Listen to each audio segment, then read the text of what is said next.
I'll gavel this meeting to order. This is a meeting of the Texas Department of Licensing and Regulation Architectural Barriers Advisory Committee. Today is January 23rd, and the time that I have is 10:03. Welcome everyone here this morning. Glad you could make it. Glad the weather kind of allowed us to all make it this morning. We kind of had ups and downs on the weather, so it's kind of nice to have it that way. Let's see, we'll start this morning. The first thing that I want to be sure and remind everybody is if you haven't already done so, please turn your cell phones off. Remember that this meeting is being streamed, and so we don't really want to let everybody know what your cell phone ringtone is. That's not really exciting to anyone. So the first thing let's do is let's call the roll so that we can make sure that we have enough of the committee members here to have a quorum. So I'll call your name, and if you will answer present, then we will count you as here. Philip Pierce, that's me. I'm the presiding officer, so I'm president. Michael Olson. Here. Jim Durham. Present. John Ricard. Here. Brian Sargent is not here. Rob Roy Parnell is not here. Ron Menard. Here. Kathy Ann Riley is not here. And Michael McDonald. Here. And Michael McDonald, this is your first meeting, and I want to be sure and welcome you to the committee, and we look forward to working with you. Thank you. Thank you. Yes. So there's 6 of us, and that constitutes a quorum. So we should be good to conduct the agenda.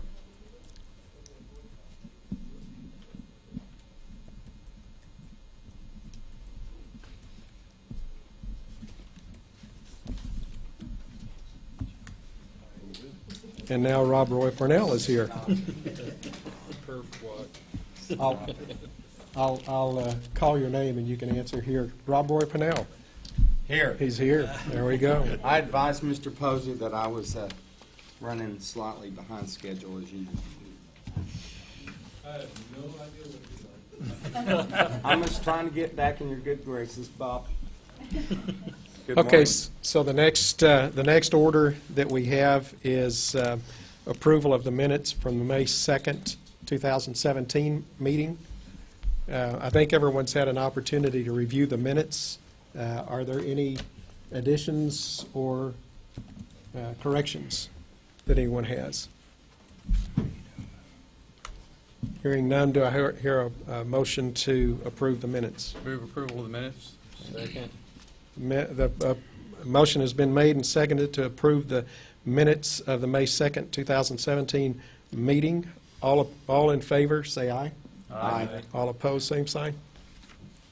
Motion Mr. Chairman, I'm passes. sorry, could we get the name of the member that seconded the motion? Okay. Michael. Mr. Olson? Okay. Thank you very much. Yes,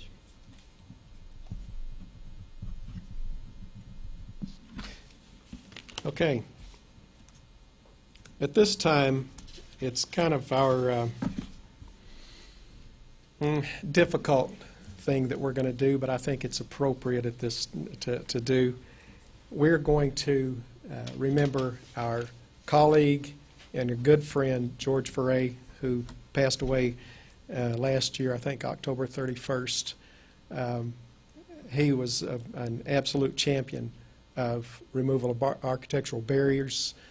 George was just a wonderful man. I think he passed from a brief illness.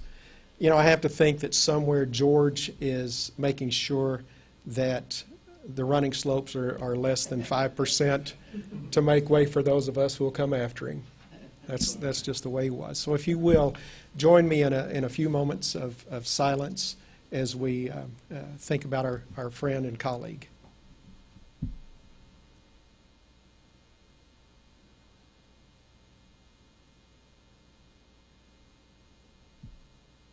Godspeed, George. You will sorely be missed. Thank you.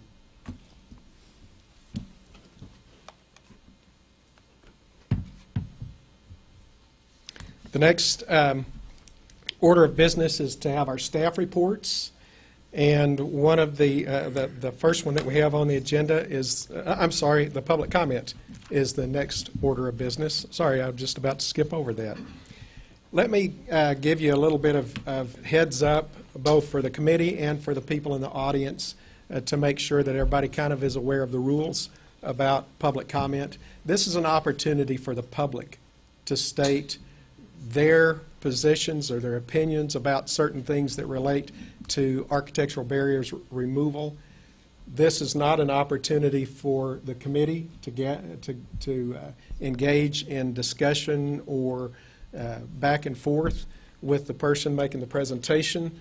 The people will have, each individual who will make public comments will have 3 minutes. If the committee members have questions that they want for clarification, that's okay. You can do that. But I also want to tell you, if you make public comments, not to think that the committee's not listening to you. We are. But we are required by Open Meetings Act to stay with the agenda as it's been published. And so the things that you discuss may not even come up in this meeting, but they may come up in a future meeting. But I just want to make sure that those rules and all that sort of thing are kind of lined out there for you. So we have one person who signed up to do public comment. That's Jeremy Murphy. So Jeremy, if you want to come up and take a seat there. Thank you very much. And I'm very glad to have been here today to share in the moment of silence for George. I'm here today to raise my concerns about Technical Memorandum 2014-24 regarding location of accessible routes. And I know that this has been raised before in front of this committee. I'm an architect and a registered accessibility specialist, and we've seen that this has created some headaches for office buildings specifically. While the interpretation of this technical memorandum that requires an accessible route adjacent to a stair is logical in some occupancies, and the technical memorandum is well intended, regarding office buildings, it has become an undue burden and imposes a requirement that exceeds that for new construction. As we know, the standards do not require more than one vertical means of accessible route, regardless how many stairs you have in an office building. The elevators are the general circulation path, and so when you build a new office building, the general circulation path and the accessible route are the same. The concern is when you put in an interconnecting stair between 2 floors, and the interpretation has been that once you connect 2 floors within a tenant space, then you have to provide an accessible route also within that tenant space, even if there are elevators mere feet away from that stair.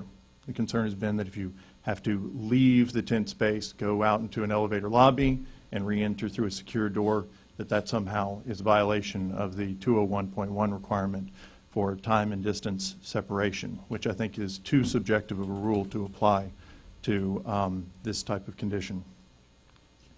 My work with architects like Kirksey, PDR, and Gensler, I've had this come up with them, and I've had to defend this technical memorandum even though I do not believe in it, and I do not believe that it is the appropriate application of the law. And I've spoken to Carol Pruitt, John Torkelson, and Doug and Teresa Dar, as well as people in my office about this, and we're all on the same page that this is misappropriately applied in this condition. I have a quote from John Conant of Cushman Wakefield. He sent me this email. If this interpretation stands, it will effectively put an end to interconnecting stairs within tenant spaces in Texas. A byproduct of that regulation would be making Texas a less attractive place to build for businesses. I hope you will consider reevaluating how Technical Memorandum 2014-24 is applied to office buildings and some other conditions. Thank you. Okay. Thank you. We'll take that under advisement. Are there any questions for the commenter? Okay. Thank you. Thank you again. Okay, so that ends the public comment portion of the meeting. Next, we'll have the staff reports, and the first one up is the licensing division. Good morning, Chairman and board members. Good to see you this morning. Let me interrupt you just a second. For those of you on the committee that may not know, if you'll scroll down, you can kind of stay up with when these things are coming up. So go ahead, I'm sorry. Sure. Chloe Whalen, Licensing. What I have for you today are statistics. I wanted to bring to your attention the numbers that are trending for our new licensees, how from 2014, we were at 40 and kind of went downhill and went back up. And then come 2017, we went up about 36% with having 52 new licensees. If you have any questions, I'd be glad to answer them at this point. I have one question for you. Is there a geographical area that you see is growing more than others? Is there a statistic there that you know, just off the top of No, your sir, head? not right off the top. We'd Yeah. have to probably look at the areas and do a report on where the individuals are applying from. Yeah, if you don't mind, and to kind of piggyback onto that, if you would, for the next meeting, if you would have that kind of information, but also if there are geographical areas that just seem to not be covered by accessibility specialists, I think would be worth noting as well. Mr. Chairman, Brian Francis, it's right up our alley. We have a gentleman on our staff named Willie Check, who is the master of all data. And so he loves these challenges of doing the big data analysis, and so I think he'll be able to do a couple of charts showing the map of Texas and showing where the populations of folks are. That'd be great. Good. Thank you. Thank you, Brian. Okay, thank you very You're much. welcome. Okay, and next we have the Customer Service Division, and if I understand correctly, this is the first time we've gotten to hear from you, so Yes, sir. we're looking forward to that. Good morning, Chair and members. Thank you for being here today. Can you tell your name, please? My name is Trey Seals, Okay, Director thanks, of Trey. Customer Service. And just here to make an introduction. As you stated, this is a first for customer service to tell our story before the advisory boards. Thanks to several folks who lobbied to get us on here. We were trying to stay in the shadows and keep the operations running in customer service, but it is a great story that we do believe should be shared. So just to give you a little bit about who we are a wonderful team of just hardworking people. It's 53 and a half. That half represents a part-time role. And we are the first point of contact for most folks who reach out to the agency. We, for this program, don't answer many questions, of course, because they're more of a technical nature. And so we do usually get those calls straight over to the Architectural Barriers Program, to Bob Posey's group, and Norman Kiki is our point of contact usually. One of the things I will say about the recent developments in our operations is we are configuring a new system to more easily get those calls to the technical folks in the AB team. So we're making some changes in our customer service area and the way we handle those calls. And that's one of the core competencies, one of our core values is we believe we can always improve. And one of our goals is to lower and to reduce customer effort. So we're always looking for ways. And we get, just to go over a few stats, about 2,000 calls per day right now, Wow. about 400 emails with a staff of 50. So we are looking for ways to, right now our mantra is let's keep the lines clear. Let's keep the lines clear. How do we reorganize to address the current situation, the current environment, having taken on new programs? So out of the 39 programs, we have a top, by program, by statute, the volume is usually going to be still our cosmetology program, but the AB program is definitely one that we pay attention to and make sure that we handle those, because we know that those folks are trying to, either they're out on a job and they need a decision from someone, or they need a particular form to file something for us. We do handle the simple calls that would go to, so they say, a project registration.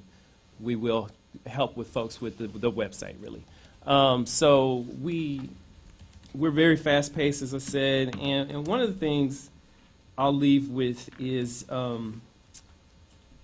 we are the interface. The point of the spear, is one other board member mentioned. So we're messengers. We're guides. We're there to engage with customers, and we're there for their success. That is it for me today, and welcome any questions you might have. Any questions for? Okay. Thank you All very right. much. Good to meet you. Yeah, it's good to meet you. Good to have you here. Look forward to it. Looking forward to it. Thank you. Enforcement Division.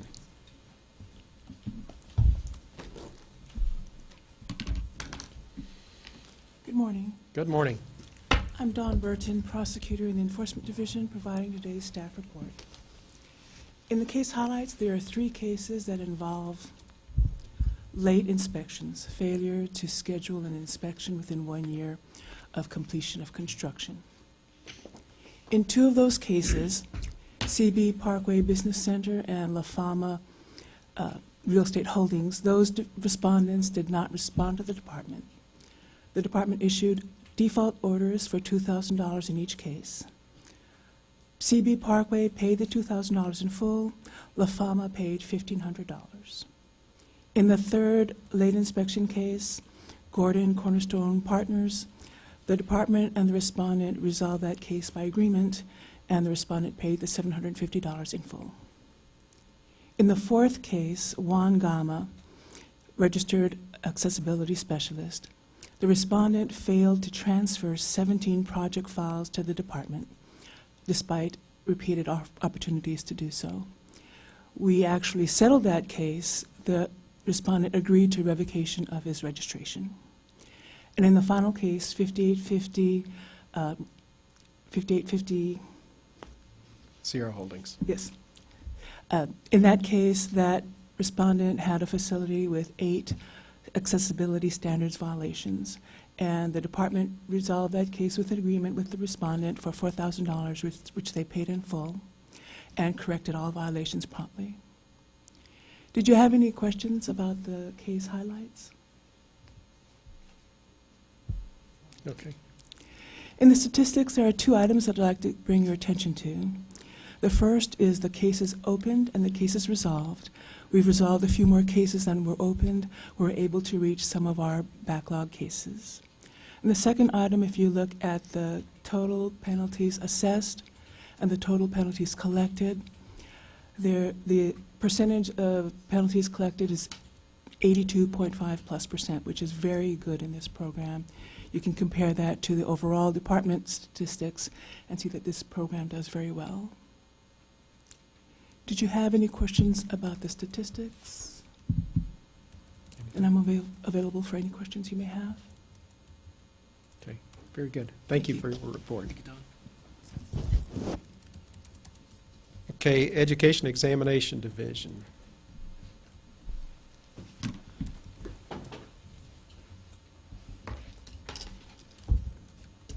Good morning, Chairman and board members. My name is Lorraine Srove, and I am with the Education and Examination Division. You should have your report there with you. If you will notice, there have not been any significant changes since last May when we met. But we did provide you on the 2nd page the examination statistics, and on the 3rd page, the continuing education course statistics. If you will notice on the percentages, they really are remaining consistent. There haven't been a lot of changes.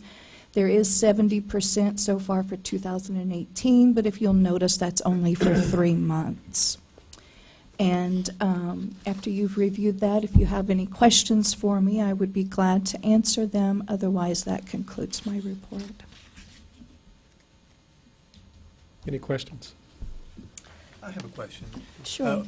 John Rickard, with respect to the number of courses that are available, do you regularly check and see which of those courses are available? When I look back through there, sometimes the courses that are on the website appear not to be available anymore. I'm also a little concerned about the breadth of courses. Are actions taken to recruit people perhaps to provide more courses that are currently available? The courses that are on the website should only be those that are current, that are not expired. Now, if you are experiencing this on a regular basis, then that is something that I should check into. They should be available for the complete one-year approval process. Once they are approved, they're good for 1 year. So if you have a particular provider that has courses consistently not available, you should let us know that. And then the second thing to remember is that sometimes they will have a course that is only approved and intended to be provided for a particular date. For example, if it's a particular event or conference, then that course will remain on the website as approved, but it's only good for that initial date that they chose to host that event or conference. So would that may perhaps be the case you were referring to? Oh, I don't remember. It's been a couple of Okay. months now. I just remember there being some issues. Okay. But I was looking at, one of the questions that I had really with regard to recruitment of additional courses is that there's a pretty limited number of courses, particularly that are available online. So as you say, You some are are correct. available specifically at particular events as opposed to generally at any time. And we have a lot of people that register with a pretty strong requirement for courses, so I'm just a little curious as to what actions you may be taking to try to beef that up a little bit, particularly with online courses. Well, we certainly encourage our providers to provide online courses if available. Number one, that would be available to anybody in any area. Now, for your particular industry, as you said, there are not a lot of online providers. We cannot ask people to provide specific courses. We cannot ask people to be providers. But you, as advisory board members, certainly could encourage that within your industry. If you go to conferences, when you're out meeting with the public, with your other coworkers, you could encourage them. They can sign up to be a CE provider. It's a very simple process. Now, for the online courses, we are looking at some ways of being able to encourage that a little bit more by reaching out to the industry, maybe even through some, not advertisement, but sending out notifications because of the small amount of courses that you do have available. Now remember also, for the registered accessibility specialist, 4 of your 8 hours that you take do not have to be with a TDLR approved provider. If you're an architect, you can take any of those courses that are available to architects. If it's related to your industry, then you can take those courses and use that for continuing education. So that's an opportunity that you have, that we have made available because of the small amount of courses that most of our other industries do not have. Does that help? Okay. And if you come across that situation, please email us, and I will certainly look into that for you. Okay? Thank you, John. Thanks, John. Anyone else? All right, thank All you. right. Thank you. Okay. Compliance Division.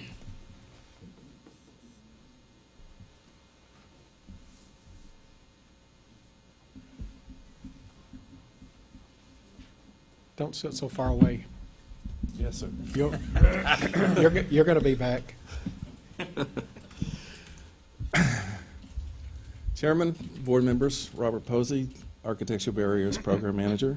A little bit of highlights from what we've been doing, besides going a little bit crazy trying to get a new system in place. We have some public outreach to talk about. We have a celebrity among our midst. Norman Key? Norman Kiki and Chris Cooper, along with Rob Roy Parnell and Jack Stamps of the Texas Board of Architectural Examiners, former employee of TDLR. all got together at this year's Texas Society of Architects convention, did a really nice presentation. From feedback that I've heard from TSA is it was extremely well received, and it was standing room only, and they were actually turning people away. So it was a That's very... because they didn't have any chairs in the office. You missed that detail. I'm trying to, build you up over here, Oh, sir. okay, and just I'll be quiet. pipe down a little bit.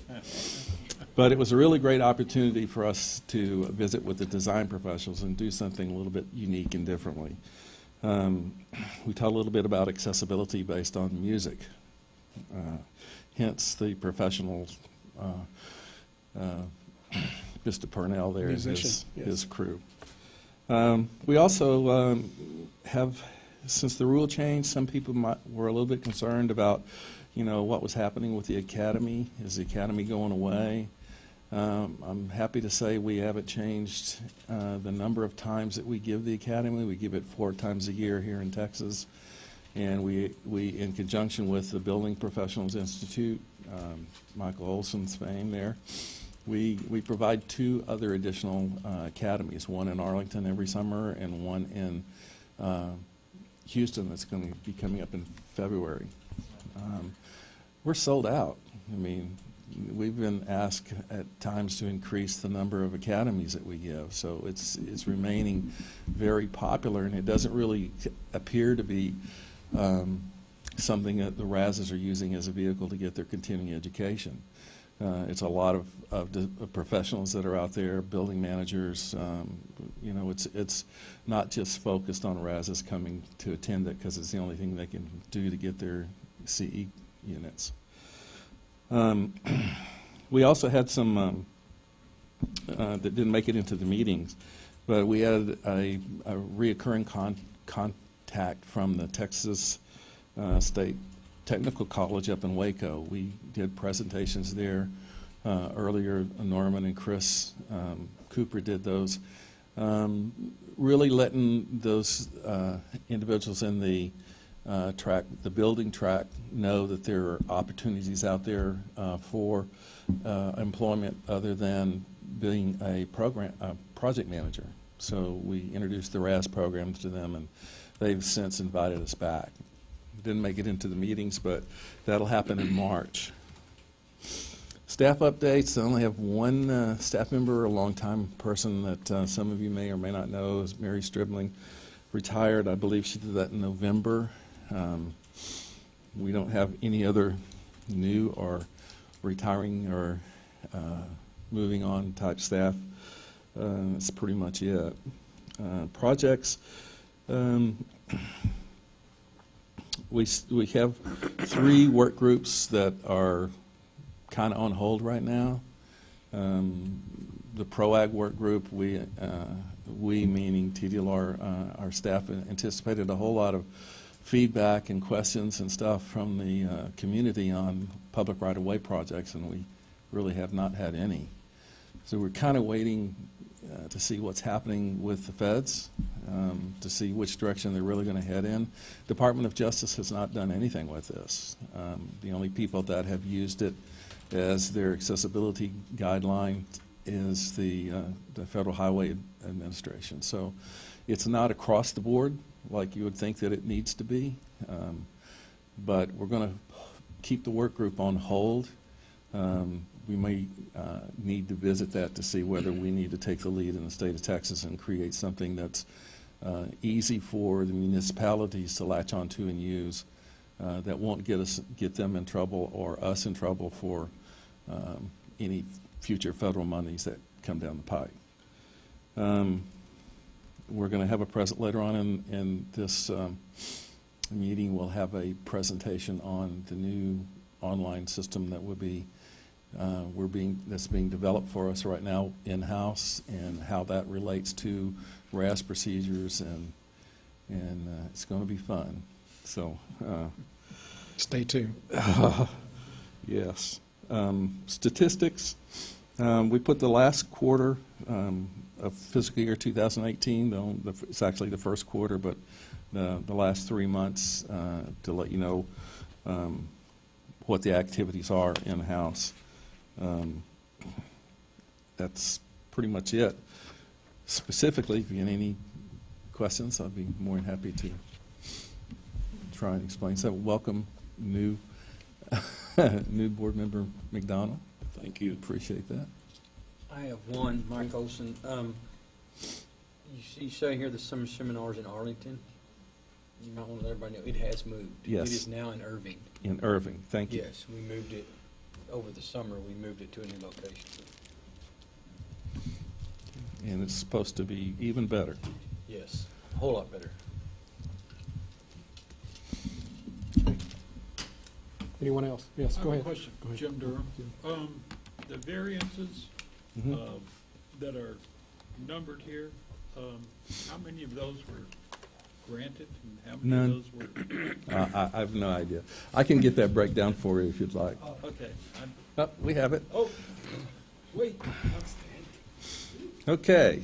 There were, of the variances from September through December of 2018, 15% were approved, 36% were disapproved, 45% were postponed, and we got 3% of those that were not applicable, not required.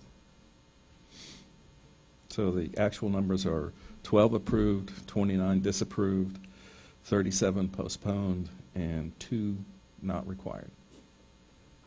What would postponed mean in this case? Oh, it means we're not necessarily going to take enforcement action at this time. Okay. It would be things, like you would see for reconstruction therapy, like you're in an environment where you may have a disability, but it's not a permanent disability, or it could be a permanent disability, and you're there to educate yourself how to work in an environment that is not ADA accessible, or TAS accessible in this case. Thank you. Anything else? Okay. Thank you, sir. Like I said, stay close. I am. All right, and then the executive office. Now, I want to make sure that everybody understands that it wasn't me who designed the agenda and put the executive office last. That was a request that we had. So we're not going to. I'm not going to take the bullet on that. But go ahead, Brian. It's good to have you here. Mr. Chairman, Brian Francis, Executive Director with TDLR. That's actually something we did. You need to get the real good stuff first, and then I can slide in with my comments at the end. First of all, thank you for being here. Welcome, Mr. McDonald. Thank you. It's a pleasure having you here. Also, Mr. Chairman and members, thank you for honoring George. There is no question that our hearts are heavy and empty. But I'm so proud of Bob and his team and David and the crew. They have done an incredible job of honoring George's legacy. It's real and it's alive. Yes. When we had the life celebration ceremony for George at the Capitol, I was telling Robin that they said the same thing over and over, whether you knew George when he was 10, 20, when his hair was actually all intact and long, whether you knew him here at the agency, everyone said the same thing, that he was tall, kind, and smart, or smart, kind, and tall, or kind, smart, and tall, but that connection and that consistency of who he was and what he meant to us is still there, and it's still alive. And I don't know if you noticed, but that's where the long-haired fella would sit in the meeting. So we've got that, and we're going to have that there for a little while, just to remember him. Thank you for that, we're too. trying to trying to work through it. We're trying to work through it. We also had an incredible time with Rob Roy, regaling us with some Mahalia Jackson type music a couple of Fridays ago at George's other life celebration. So it was good stuff. Good stuff.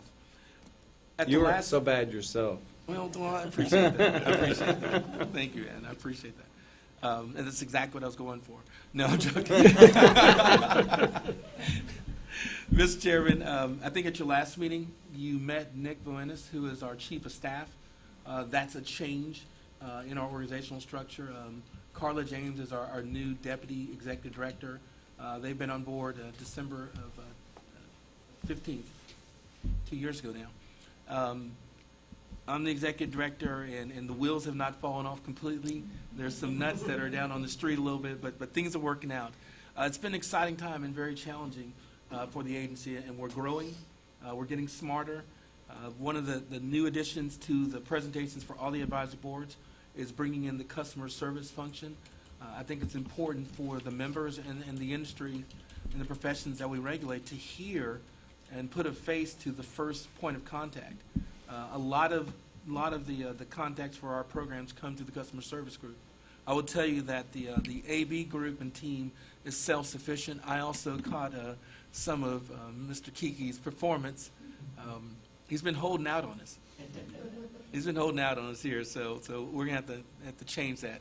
A couple of things I wanted to share with you on legislative updates.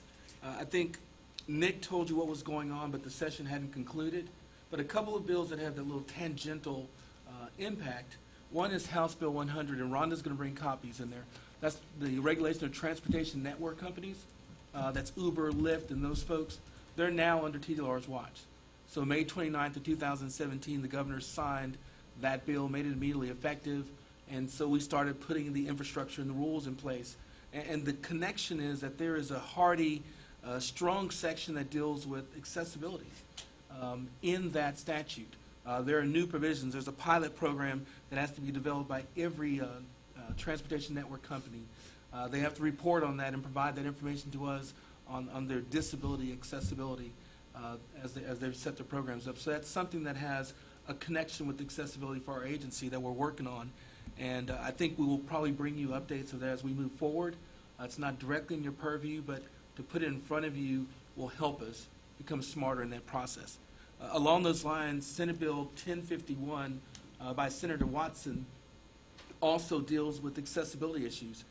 We have the driver education program. It came in September of 2015, the TDLR. That program had two components. It had the traditional, actually three, the driver education. Most of us were taught by a coach, Mr. Olson, who really didn't focus that much. I had, well, actually my coach is now in jail. Because of that? This grown man that goes by Biff White, and I think that was his end right there. But so a lot of us had the traditional driver education program, and then you have the driver safety program for no one in this room, because I'm sure no one has sped or had to do that, but there are others that use that, nearly 1.5 million people, but none in this room, of course, we know that. The driver safety, and then there's the parent-taught driver education program, which allows the parents to contribute to what we see on our roads, good or bad, however we want to define that. I think it's all different parenting. Well, one of the elements in that industry that is going to have a greater focus and support is the deaf and hard of hearing community.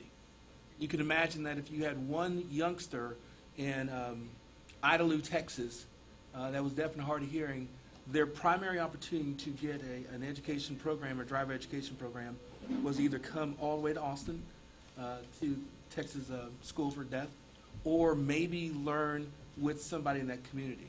1051 charges our agency, primarily our education examination group, to develop a online course in ASL, but also make it very interesting and engaging, because some people forget that these are still young kids. So we've got to hold their attention and make sure that we get the lesson to them on how to drive properly. And so it's a major undertaking that we have, but it folds in the requirement to develop that course, but it also says, TDLR, you shall ensure or coordinate with the schools to ensure that they're providing accessibility into their classrooms, whether it's the physical classrooms. So again, it's that nexus of accessibility, and so we will be bringing updates on those activities as well, because I think it's important to put that in front of this group that has been our resident accessibility experts, and now there's a little bit more out there for us to play with. And Mr. Chairman, one more thing. This week, I'll be on a panel for the Transportation Works, which is hosted by the Texas State Independent Living Council, and it's dealing with the TNC program to talk about an update of where we are on getting folks licensed and evaluating their plans or their pilot programs for having accessibility. So again, there's a lot of overlap and connectivity in the way we operate, and so these are some things that as Norman and those guys are out there, I think they'll be putting this on their radar a little bit too. Good. I'm available to answer any questions you may have. Okay. I just want to say that I hope that if there are opportunities for this group to participate and to help with bringing along those guidelines that you're going to be putting together, especially for the transportation part of it. I hope you'll give us the opportunity to do that, because those things, particularly that relate to persons with disabilities, those obviously are something that we're very much in tune to and anxious to help out with. So, Mr. Chairman, we'll definitely avail ourselves. We need all the help we can get. It's new ground for us, and just as that disruptive transportation mode has changed the world out there for taxi drivers and those folks, it's changing our way that we have to regulate. During the session, just to kind of give you an idea, or actually the session that concluded, we held focus groups with the impacted groups. So whether it was the municipalities, whether it was the transportation network companies, we also held 2 meetings for the disability community to start getting their input on how should our rules look, how should they read, and to make sure that our first shot at it embodied, the concepts that we thought were important and that they thought were important. We're going to continue to evolve that process. So we'll definitely start getting some stuff to you guys. good. Thank you very much. Very good. I look forward to that. And I know that quite a few years ago, I worked on the Access Board with developing guidelines for buses and rail transportation. So I know there's some things kind of out there that are available to borrow from that would work out well for that. So I appreciate that. Mr. Chairman, the last thing 2 things, and then I'll be quiet. I always give out a false number. There's usually like 4 things, but you throw out 2 and then people will still pay attention to you. So 2 things. Number 1, we'll make sure that we give you a copy of the rules that are currently in place. And also I want to remind you that we're going to start moving into that strategic planning season for the agency, where we go around and have the focus groups and what can we do better and what we can do well. I think it'll be interesting to see if the conversation of having some guidance and some review of those new activities can fall over here. Obviously driver education has its own advisory board, but the transportation network company does not. So those activities are happening kind of, as we develop it and reach out to the group. So I think there may be some opportunities to pull on your expertise in that. Look forward to that. Thank you you. so much. Okay. Anyone else?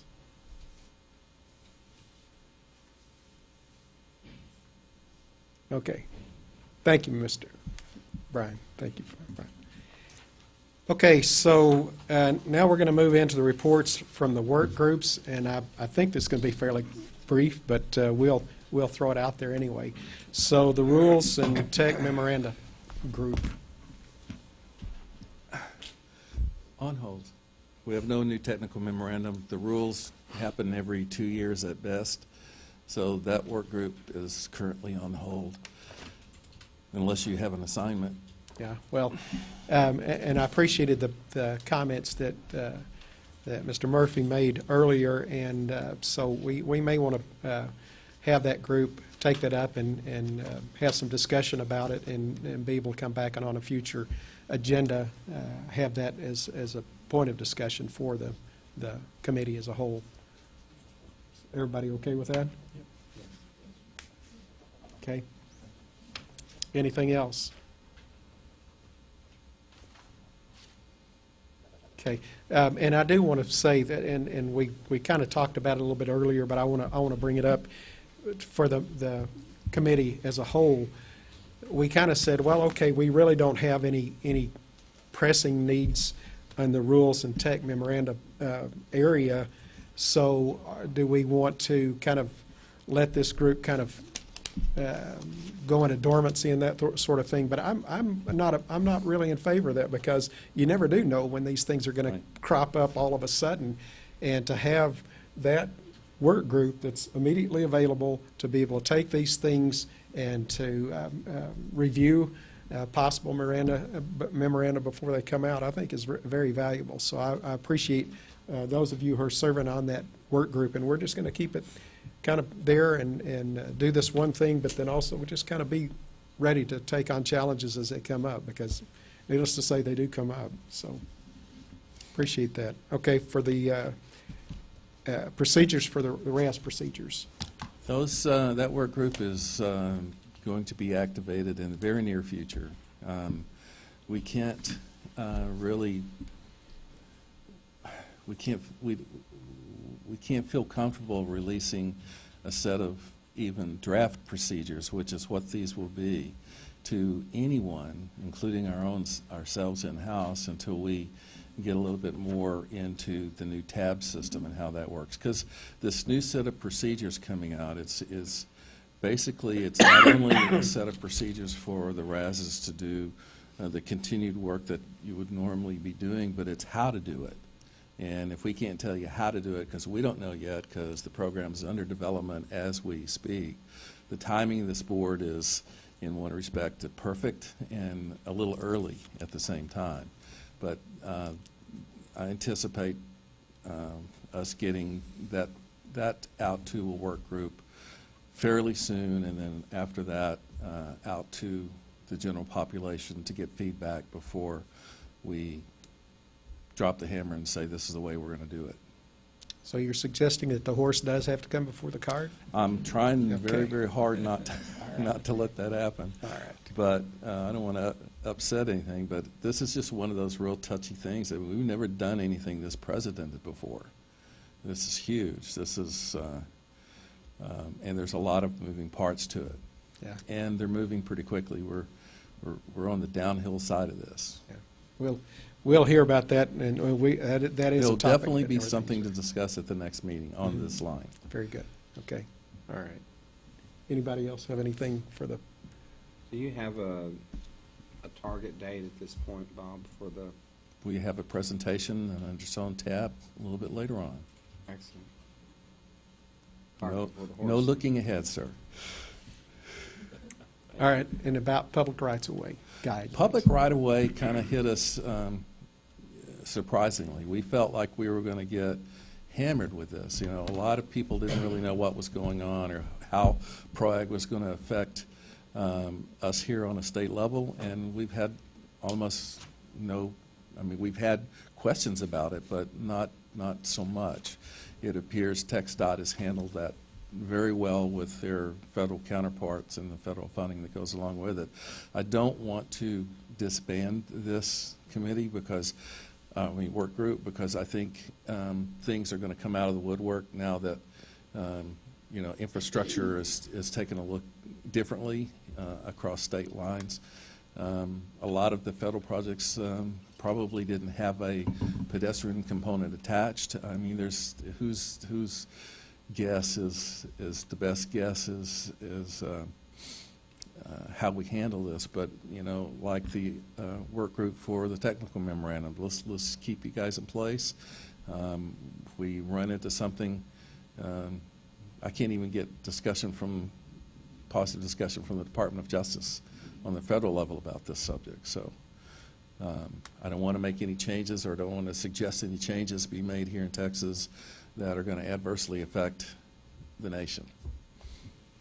Yeah, and it will be in contradiction to what's going to come out from Right. Washington, because, and, you never do know. The odd thing about Washington is that all of a sudden they publish it and you go, wow, really? It's taken you 10 years and all of a sudden it happens. Okay, but so we definitely want to be ready Absolutely. once that happens, so I agree with that.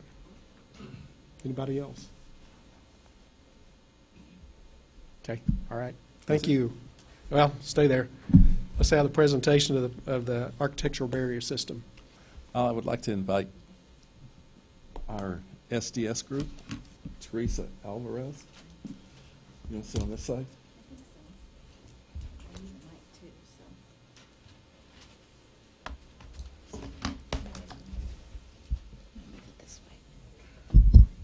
Good morning, Chairman. Good morning. Board members, my name is Teresa Alvarez. I'm with the IT system, I'm a systems analyst with the IT division, and now I can't see my words. Welcome to the dark. I have had the pleasure of working with several of the subject matter experts, working under Bob, Laura Montez, Norman Kiki, Marcia Godot, who's currently in the process of, I think, having a baby, and Carmen Marshall, and as well as Bob Constant. I just want you to go through this before we go through this. Think about the RAS who's registering the project online. Right now we have an online system. That data goes into a database. Then we have the search engine, which is another part with another database. Thank you. You're welcome. Then we have the project status update forms that get either mailed in or brought in that our staff has to data enter into another system. Then they have to also update it in another system. So we have several systems that we're looking at, and then the documents that the RAS initially or finally give to us are stored in offsite in another system. So this project is trying to combine all of those systems into one, so that it's very seamless and that the RAS has the opportunity to update their own information. The owner can look at that updated information current, and it's current, and you don't have to call. And a lot of this information that we're doing is to prevent a lot of those phone calls from technical assistance, so that more information is available not only to the RAS but to the public and to the owner and to TDLR staff. So with that in mind, do you have any questions? Okay. Please work. Okay. So the goal of this, again, is to improve staff efficiency, reduce TDLR staff workload, improve the work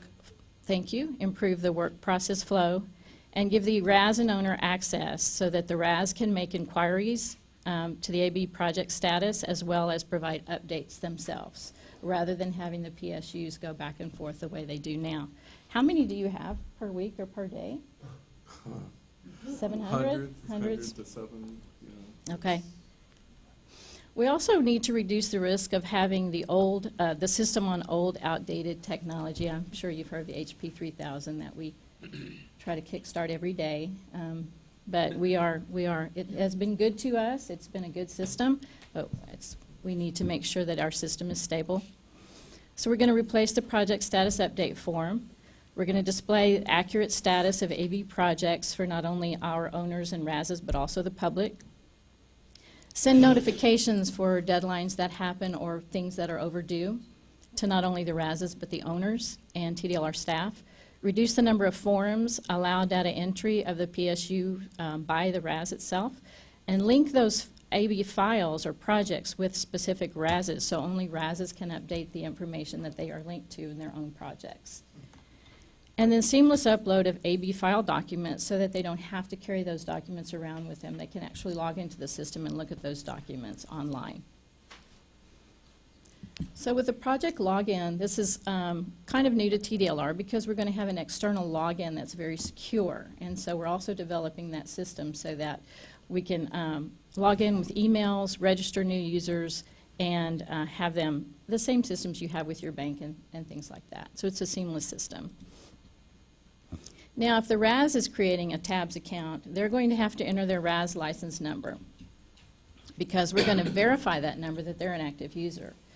If they're not current at each login, then they'll be given instructions to go and activate their license, and they know how to do that. And if they are current, then the RAS will have access to all their projects. If they're not current, they won't even be able to get into the system without updating their license. An email is required. This is the email address that will be used to communicate all the documentation of TABS. And we've entered little information boxes to provide more information if necessary. I hope you can see the screen. This is going to be the new search screen. You can search from register project date from and to. If you have a project number, project name, the owner, owner agent, city, and we've also entered a new project status so that you can see all projects, those that are just registered or in the plan review phase, or they're in the inspection phase, corrective modification, variance, or closed, so that you can narrow that scope down a little bit.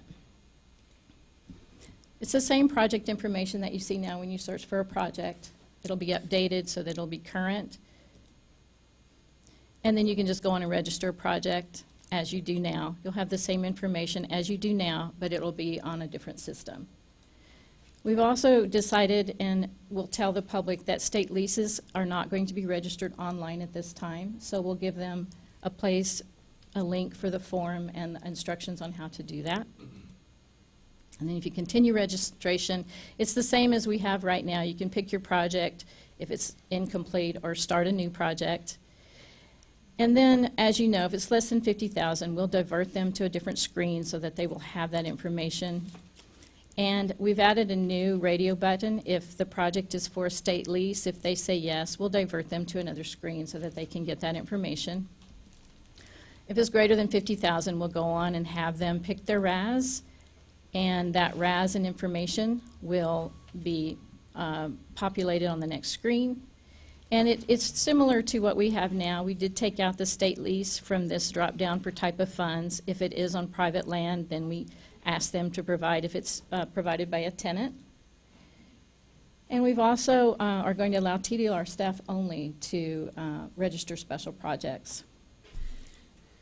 Also, we have information buttons now that should help on the calls to our technical assistants. If they have questions on estimated costs or type of work, we'll have special wording so that those will pop up, and there will be more explanation of those those questions so that they can answer them correctly. To continue the registration, they have to enter their owner name, owner designated agent, design firm, tenant information if it's there. Now this is new. This is something that's new, that we're going to be able to upload those documents as they register the project. And these will be available to the public only at registration, so they can select that they want to upload their construction documents or their owner agent form. Those uploaded documents must be of portable document format or PDFs, so that we can kind of control what's being uploaded and check on it and make sure that everything's secure. We don't want massive documents uploaded, so we're going to be in control of that. Now, documents can be viewed or removed at time of registration only. And once May I ask a question Absolutely. about uploading? Will there be a size capacity? Yes.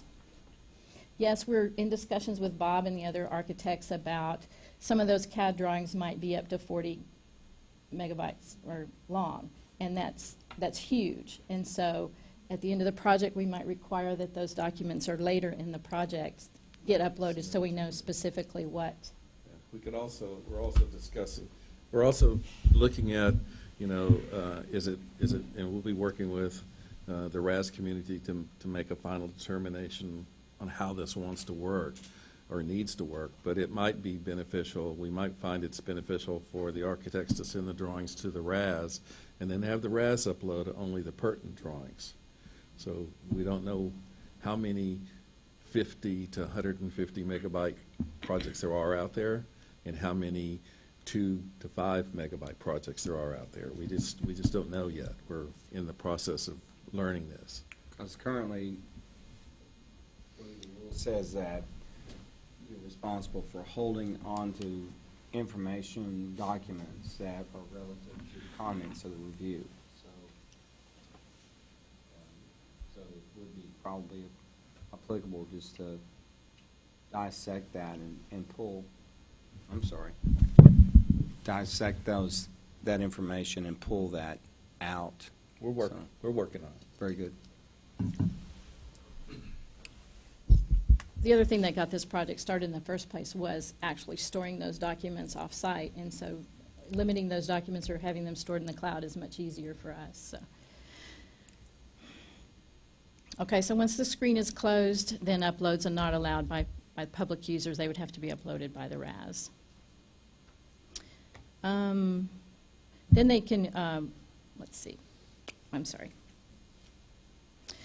So now, once the RAS has that project, they can come in and look at their dashboard to see what they have available for them that day, or what they need to do, what updates they have. They can also search for their projects by any of these means. They can also look for their projects this way. Once they find the project that they need to update, they can edit that project. And you'll see on the side, this is just a screen for plan review, inspection, corrective modification, closure, and close summary. If your project is in one of these statuses, it will be a different color, so you'll know exactly what the status of the project is at that moment. There will also be the project identification that the RAS can see, and they can also edit that information at that time if they need to. The contact information is listed, and they can edit that contact information as well. Now you know the RAS information is updated only in the TULIP database, and they know how to update that information. And we're encouraging them to keep their email updated and the owner's email updated, because that's the way we're going to send them notifications of the project status and what needs to be done. And then they'll have an abbreviated record of transaction, or ROT, that'll just show the various stages of the project and where it's at, and if the owner or the RAS needs to make that project move forward. So they can also go to the plan review. This is a different looking screen, but I'm sorry you can't see it very well, but it has RAS assigned on, the RAS name, a report date, any document type that we're going to have them upload. Rather than checking a spot on your PSU form, now they're going to come here and they're going to actually upload their document. Either the plan review report, review transmittal letter, revision transmittal letter, owner agent designation. If there are changes on the registration form or the construction documents, if there are changes, they'll have to have that written documentation to make those changes.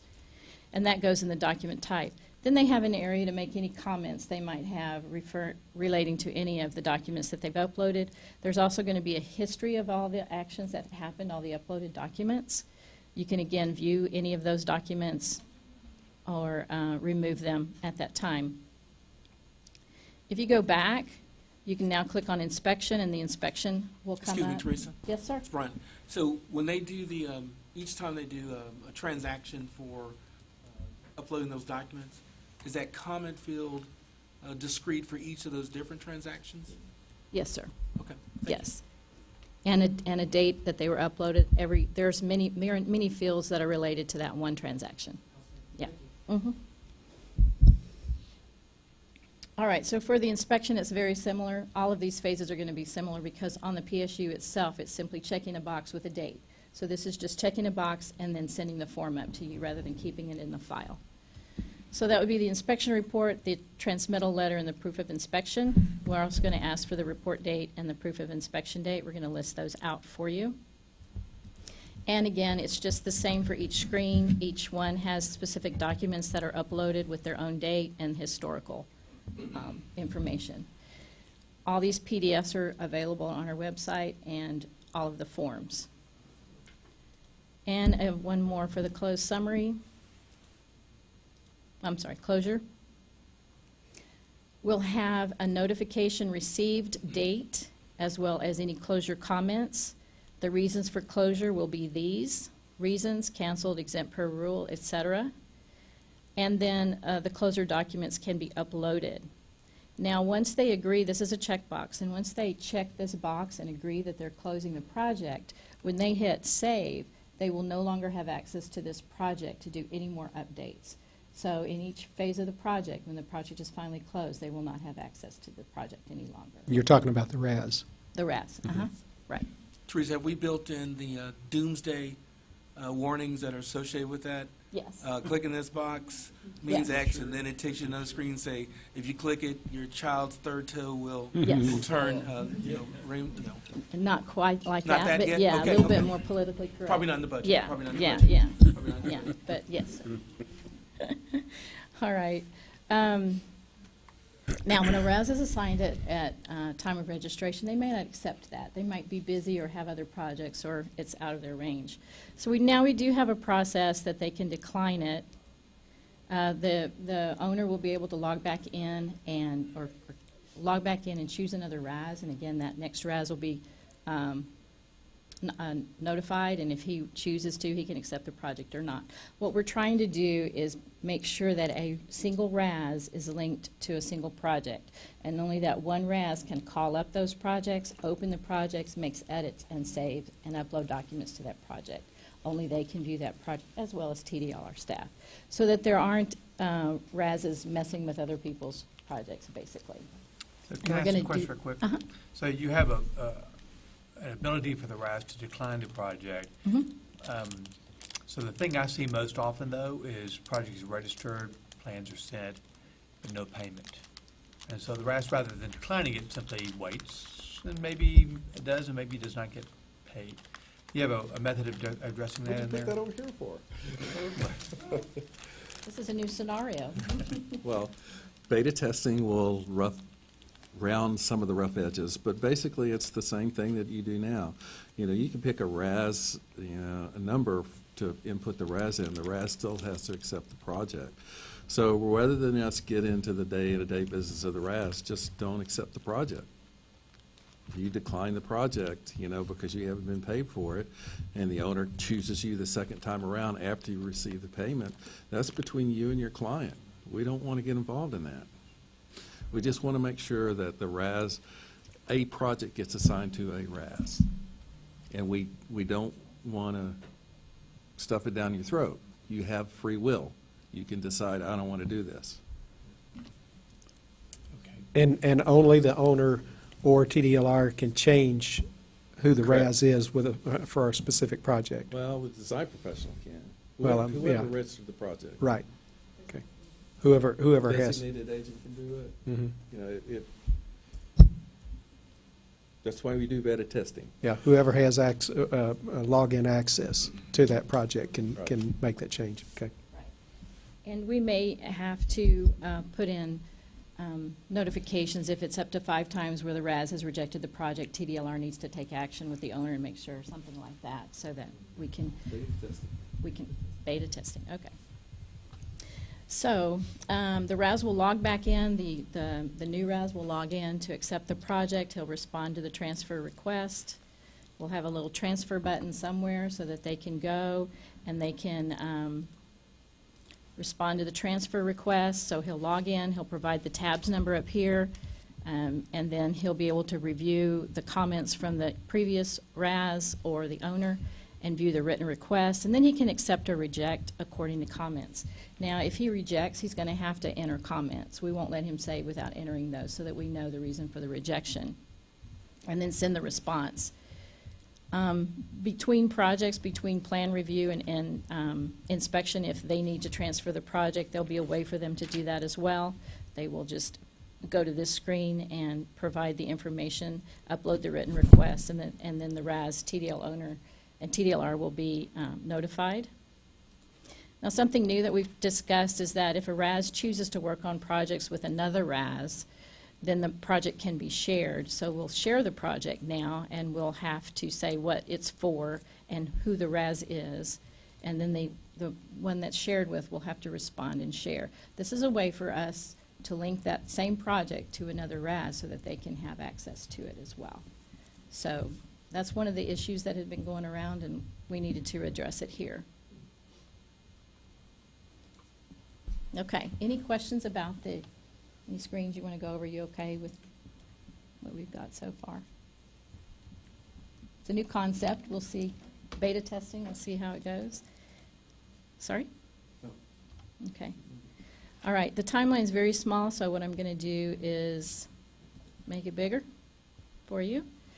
And I really can't see there it is.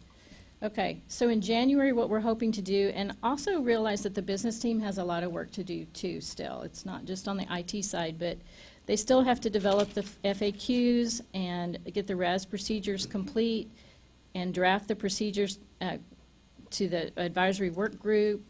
They're going to do a final roundup in February. And then for the IT side, we're going to complete the business rules for each field so that we have the notifications sent out and the errors and things like that. And then complete the tab screen and the tables that the data will go into. And then the business side still has the deadline for the comments for the RAS procedures in February, and then more changes to the screens and anything else that IT needs to do. And then March is going to be our big testing month. We're going to be testing here at TDLR with staff, and then we're going to do some beta testing outside of TDLR. Some of the RASs or whoever's interested will be able to beta test and enter information into our test database, which will go away when we get everything together. And then at the end of April, we should be able to go live after several data conversions and make sure that we have everything done correctly. There will be a deadline for the HP data entry on our side, so that when we convert, we'll convert everything seamlessly. And then when we go live at the end of April, Any paper PSUs that continue to come in, TDLR staff will have to enter those, and then the RASs can either begin their new projects or whatever happens at that point. And then after that, we'll have follow-up, and of course, we'll have time to change, and not change, but to make corrections if there are any. Questions? It's a big project. Will there be an ability to have a report function? I know you showed a little bit of that, just so that the RAS or the owners could see that what active projects or what projects are coming up for a 180-day or a 270-day deadline, so that can assist the owners and the RASs in that regard? Yes, Laura has talked about the RASs needing that information, and we're trying to develop some reports that they can do from the search or from when they're within their projects to see what's coming up. I guess that would also be applicable for the estimated completion date, because currently I do that on Excel, and it's just a current monthly review and going and highlighting rows and making calls or notifications that way. So That's why you get paid the big bucks, buddy. bucks or big bucks, Bob? Yes, and as we go along, we can hone those reports a little bit and put out new reports so that the RASs and owners can have more information. Would it be possible, as we get closer to going live with this, that there would be like a online course or something that we could have available for registered accessibility specialists so that they can see it in being done in live, and then have the ability then at that point to go back to a recorded session, so that they would have the opportunity to have it as a reference, so that if someone's having some problems with how to manipulate within the new arena, so to Yes. speak, that would be available for them as well. Yes, we're going to, at the beginning of April, we're going to try to do some how-to videos that will reside on the TDLR website, as well as a manual. And we haven't thought about computer-based training, but we could think about that, things that would go into like a little test database so that they could actually enter stuff. I know for me in my role in higher education, our data reporting basis and the how-to videos are extremely helpful to campus facility directors and such, so that they have a constant go-to with new personnel that they have that come on board, and it's been extremely helpful in our workload, so something to consider. We're making these screens also so that they can be mobile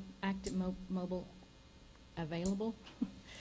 Available I'm good mobily with that. I'm good with that. Keep going. with your phone. Yeah, yeah. We have an app for that. So we're trying to make it accessible that way as well.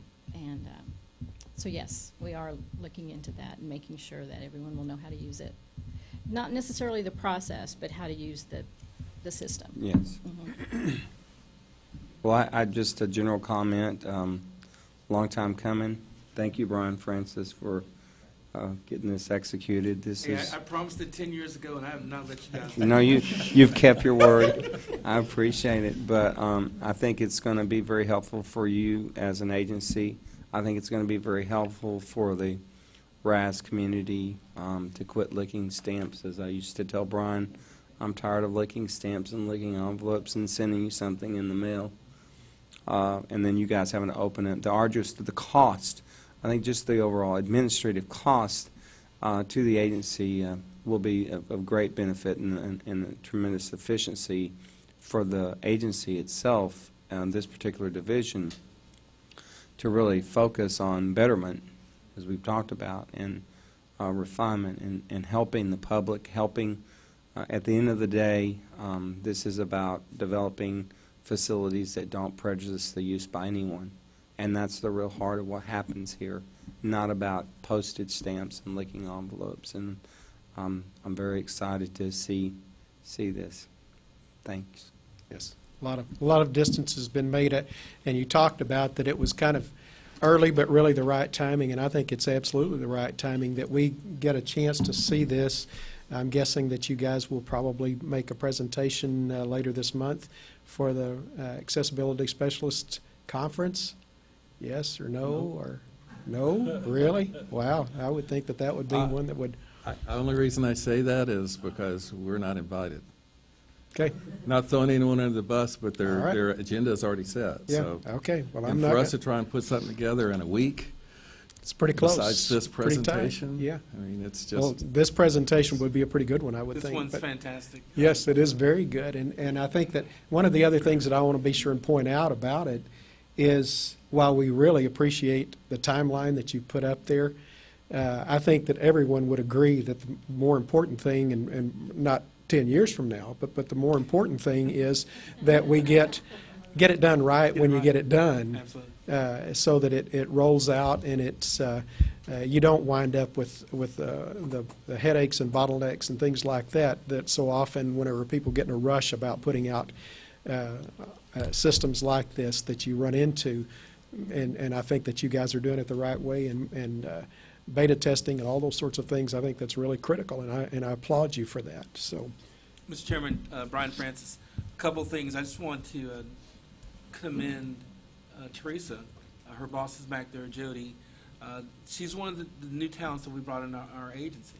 And having this skill set allows us to really execute in this way, and it's the project management.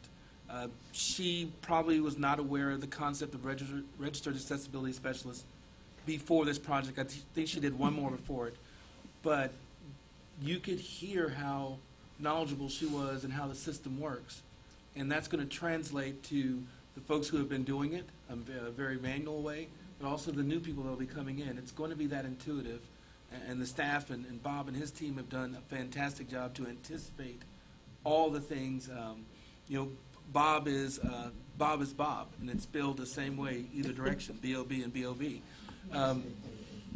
He's been matter of fact with me on it, not just with you guys, but with me as well, that we got this. And Bob, you do. You guys have done a great job, and this product is going to be fantastic.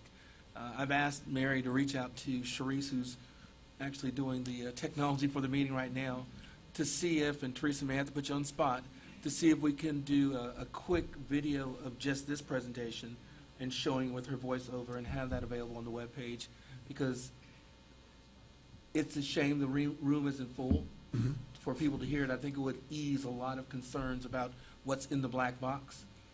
That's a great presentation, and if we are subsequently invited, and Bob, you did throw him under the bus. If we are subsequently invited to the conference, we will be ready to do this same presentation. We will not be ready to answer the 10,556 questions that will exponentially be created in that moment.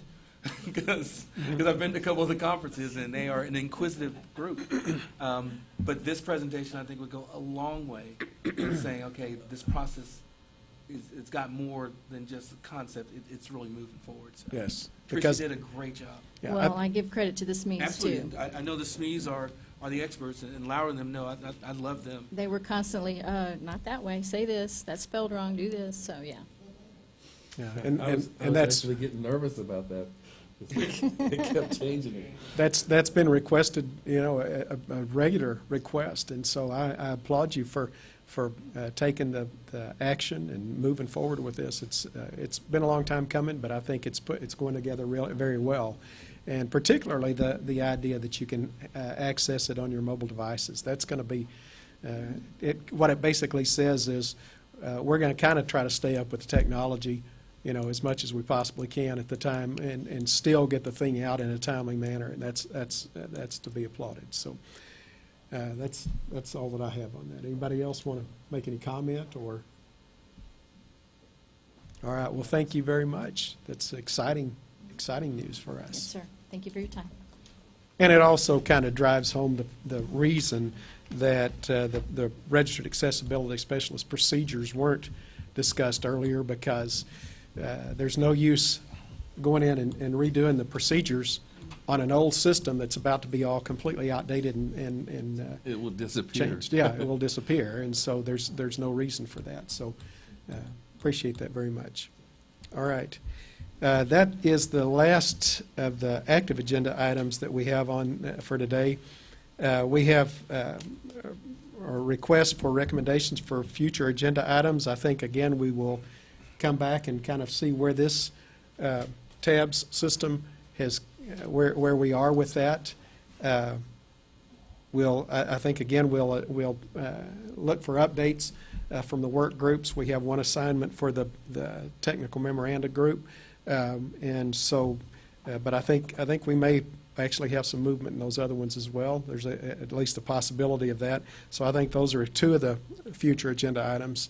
Does anybody have anything else that they can think of for a future agenda item at this point? Mr. Chairman, Brian Francis, Yes, sir. I'll just throw out a few for your consideration. Number one, we'll come back with the heat map information.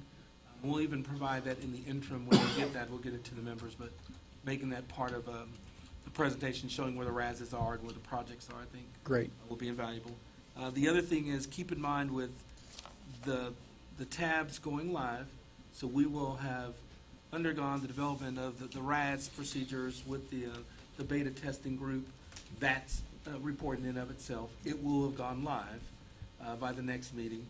We will build in a feedback loop, and that's going to be something that Bob and then will create a feedback loop that will provide information coming back to the advisory committee on the status and how it's working, but also have an opportunity maybe at the next advisory board meeting to get a report on where things are, and then any changes that need to be made that involve the advisory board's look. So Very good. it's going to be a very good, active meeting. Yeah, exciting time between here and there, It too. is. That's Yep. the fun part about it, so. All right. And then we'll also have strategic planning information, probably the comments that have come from the architectural barriers industry, as well as maybe the TNC group, already hearing elements that we're working. Yes, very good. Good, thank you. All right. Date, time, and location of our next meeting. I think location's a pretty well set thing, but date and time, I think you guys will throw out some dates that are available to us. We have 2 dates, factoring in getting this up and running and having some time between it. We're looking at either June 5th or June 12th, which are both Tuesdays. And then the time, if 10 a.m. still works for the members, it would be that. Okay. Anybody have major heartburn about either of those dates at this It time? works for me, but not the 12th. The 5th works for you, but not the 12th? Okay. And the 5th doesn't work for me, but 12th does. Well, either one of those days One, works for one me. must go on. I'm so far away, I got both of those open. Okay. Mr. Chairman, what Anybody about else? June 19th, which is Juneteenth? Skeleton, okay. Woo, They the work- vertebrae they work- started- the they work vertebrae all and the time. and the femurs started jumping out. It's Skeleton Day. You're right. June 26th, that gets us a little bit further away from the project being up and running, but that's not a bad thing. Not more than a That's few not a bad weeks, so thing. that's not a big Yeah. thing. Does June 20 26th work for Works for folks? me. 26th? Yes? Norman?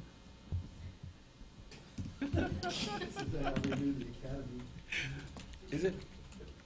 Is that Academy? Is that the Academy Day? With Lorraine. It's a renewal. Renew it internally. Okay. Okay. So let's just say June 26th. Sounds like a date that we can work with. Sounds good. Okay? 10 o'clock as well? 10 o'clock, yes. Does that work? Everybody work good with 10 o'clock? I semi-promised to get us out of here by noon, so I think we can probably do that. Okay? And same place. All right. Is there anything else from the committee? If not, do I hear a motion to adjourn? So moved. All right. We have a motion. Second. Second to adjourn the meeting. All in favor, say aye. Aye. All opposed, same sign. The meeting is adjourned. Thank you very much, Jim.